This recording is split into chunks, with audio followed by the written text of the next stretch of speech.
Bonjour à tous. Donc, dans le cadre de la prochaine capsule, je vous présenterai plusieurs stratégies de stimulation du langage que vous pourrez appliquer au quotidien avec votre enfant. Donc, que ce soit au niveau de la prononciation des sons ou au niveau des structures de phrases.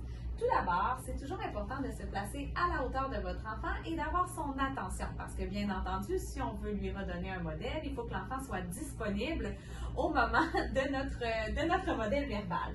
Donc, idéalement, on se place à sa hauteur, on s'assure d'avoir un bon contact visuel et on peut ralentir le débit aussi pour vraiment permettre à l'enfant de bien comprendre notre modèle verbal.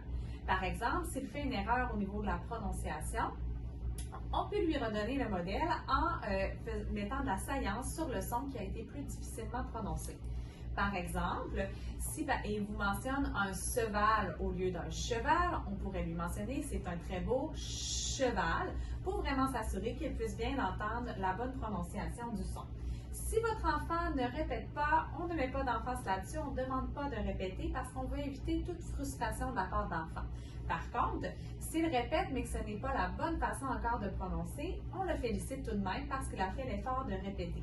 Bien entendu, au quotidien, même si on n'est pas dans un exercice de pratique de prononciation spécifique, on redonne le modèle le plus souvent possible en mettant la saillance sur les éléments qui sont plus fragiles parce que plus il va être exposé à la bonne façon de structurer ses phrases ou les mots, plus il risque de les encoder adéquatement. Si cette capsule vous intéresse, à la suite de la capsule, vous trouverez des liens qui vous permettront d'avoir accès à différentes stratégies de stimulation en vous montrant comment les appliquer avec des exemples concrets. Donc, j'espère que cette capsule vous permettra de bien appliquer le tout à la maison.